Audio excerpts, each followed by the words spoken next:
Hi Sagittarius, this is Jav. Welcome po sa ating channel. By the way, Sagittarius, this is your weekly gabay tarot reading from August 26 to 31, 2025. Gamitin ang reading na ito bilang gabay lamang. Kung naka-resonate kayo, comment down. Tandaan, ito ay channel reading po.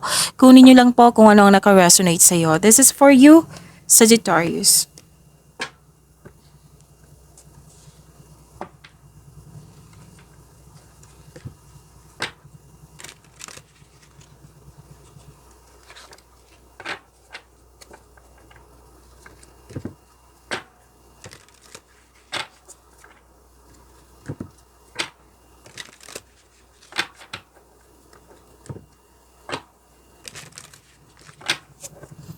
Para po ito sa iyo, Sagittarius, ngayong week na ito, August 26 to 31, 2025.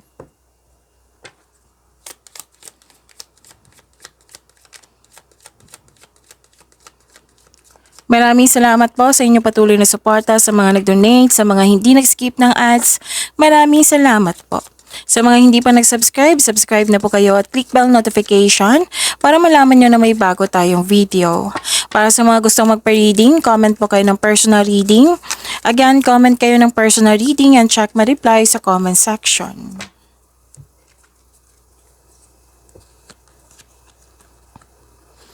Okay, may solusyon sa inyong problema, may sagot sa inyong mga katanungan. Pwedeng may travel, may importanteng lakad, may nakaschedule na or pwedeng naganap na. Pwede din bibigyan mo ng aksyon yung matagal mo ng plano.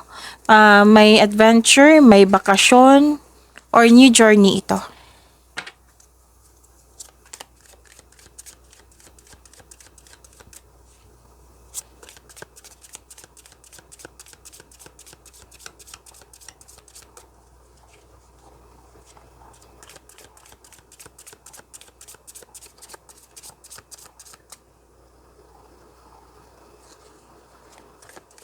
Energy po ni Sagittarius ngayong August 26 to 31, 2025.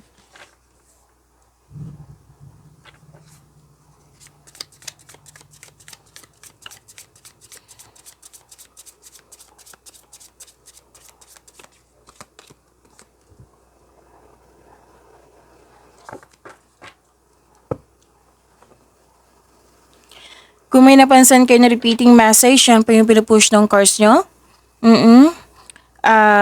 Like for example, nanood kayo sa isang reading nyo po. Like for example, yung monthly gabay tarot reading nyo at dito sa inyong weekly gabay tarot reading. At may napansin kayo na repeating message, yan po yung pinupush ng cards nyo na kailangan yung bigyan ng atensyon, solusyon at aksyon kung maaari po. So, yun, ano yung energy ni Sagittarius? Inom muna ako ng tubig. Saglit lang po.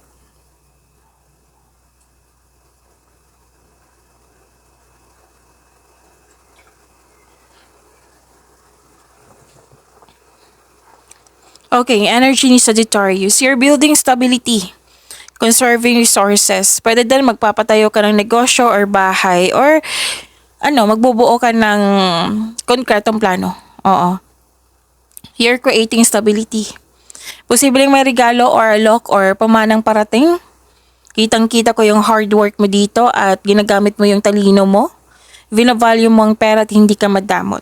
Financial stability, nakikita ko dito at yung disiplina mo sa pagtitipid. Oo, disiplina sa inyong pera, pagtitipid at ingat na ingat ka sa naipon mo.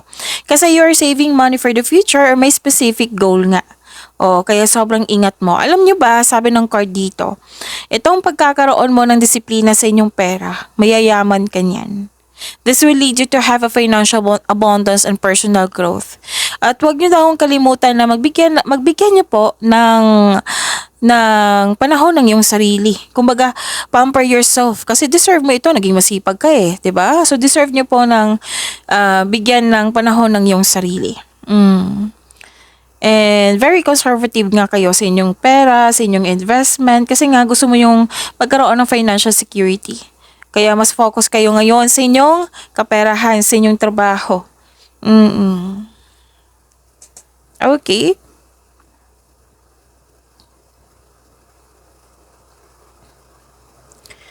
Nakikita ko dito na nagkaroon po ng... Okay. Kung may conflict kayo sa isang tao, or sa isang sitwasyon, harapin niyo po daw. Kung sa tao to, i-address mo yung hurt feelings mo, improve your communication. Okay? Kung hindi kayo magkasundo, gawa kayo ng adjustment kung kinakailangan po. Makinig po daw kayo sa inyong intuition. Kasi may nakita kong toxicity eh. So, pwedeng umiwas ka or pwede mong kausapin. Okay? So, kumbaga, kung kaya nyo bigyan ng solusyon, do it. Kailangan mo i-express mo itong hurt feelings mo. Pero kung sitwasyon to, kailangan mong harapin. Bigyan mo ng solusyon, bigyan mo ng sagot. Para hindi mo dala-dala ito sa present.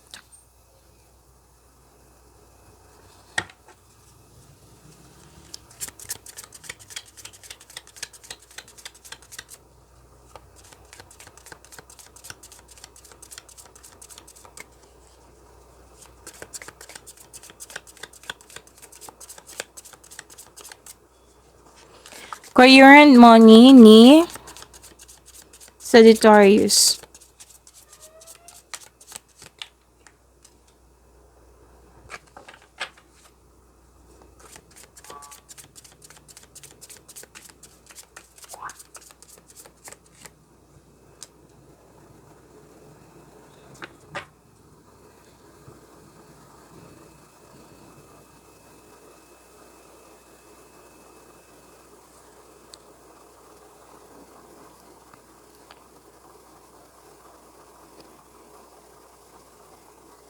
Okay. Sa career and money nyo, career and money, kailangan nyo pong mahabaan yung pasensya mo. Kasi kailangan po, kasi wag kayong mag-alala kasi may nakita kong long-term abundance dito and steady progress. Basta po kailangan lang po ng taasan nyo po yung pasensya nyo. Kasi nakita ko dito naiinip ka eh, na pwedeng naging mabagal yung resulta, like sa ininvest mo.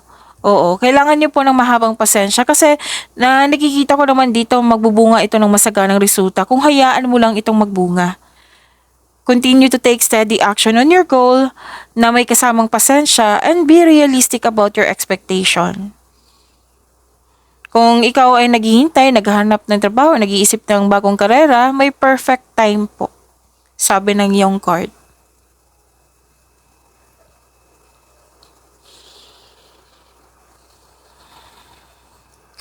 Okay, advice po ito eh. Sabi ng card dito, tamang pag-manage ukol sa pinansyal at budget para mas lumago ang iyong kaperahan. So, pay attention kayo sa pag-control sa pasok at labas ng pera nyo. Control, monitor, pwede din savings, save your money. Tamang pag-manage sa inyong kaperahan.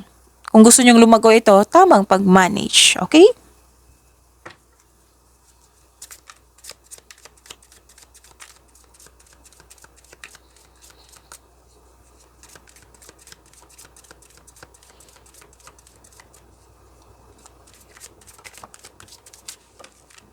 This is about your love life, self-love, partnership, and romance, Sagittarius.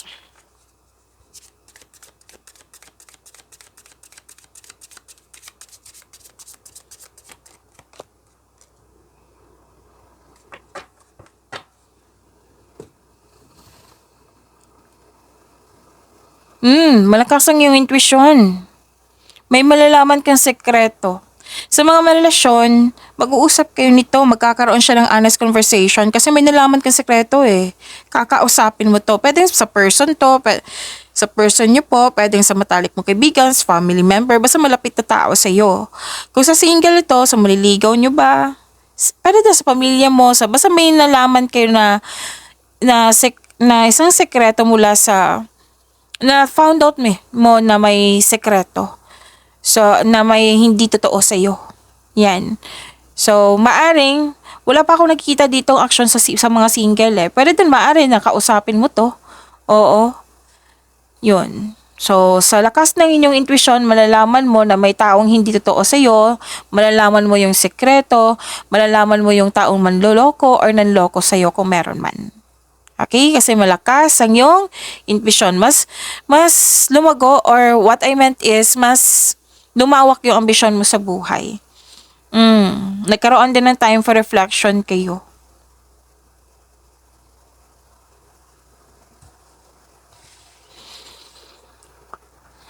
Okay, sa mga single dito, may parating romantic partner na papasok sa inyong buhay.